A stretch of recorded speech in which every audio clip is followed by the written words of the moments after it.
Chelsea est-il en train de vivre l'une de ses pires semaines de la saison? Entre une lourde défaite en Ligue des Champions et une nouvelle chute en championnat, les Blues semblent complètement perdus. Et le pire dans tout ça?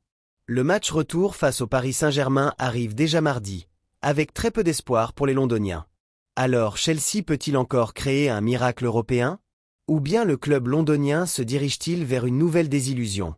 On va analyser tout ça ensemble. Ce samedi, Chelsea FC devait absolument se rassurer avant ce choc européen. Mais au lieu de reprendre confiance, les Blues ont encore déçu leurs supporters. À Stamford Bridge, ils affrontaient Newcastle United, un autre club habitué aux grandes compétitions européennes. Et la soirée a très vite tourné au cauchemar pour les Londoniens. Dès la 15e minute de jeu, Anthony Gordon a trouvé le chemin des filets et a donné l'avantage aux Magpies. Un seul but, mais un but suffisant pour faire tomber Chelsea à domicile sur le score de 1-0. Une défaite qui fait très mal au moral, surtout qu'elle arrive seulement quelques jours après la claque reçue face au Paris Saint-Germain en Ligue des Champions. Les Parisiens avaient frappé très fort avec une victoire spectaculaire 5-2, laissant Chelsea dans une position extrêmement compliquée avant le match retour.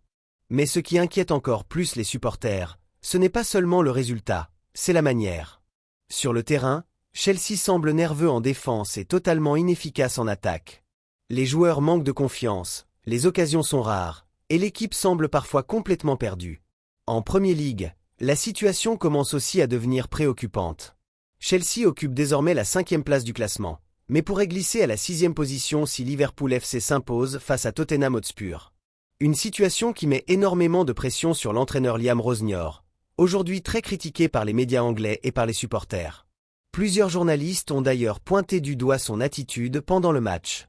Sur la ligne de touche, Rosenior semblait beaucoup moins énergique que d'habitude, presque abattu. À la mi-temps, certains observateurs ont même remarqué qu'il paraissait complètement dépassé par les événements. Une image qui a alimenté les critiques autour de sa gestion de l'équipe. Et maintenant arrive le moment de vérité, le match retour face au Paris Saint-Germain. Avec 3 buts de retard, Chelsea devra réaliser un exploit monumental pour espérer se qualifier pour les quarts de finale de la Ligue des Champions. Mais les statistiques ne sont pas très rassurantes pour les Blues.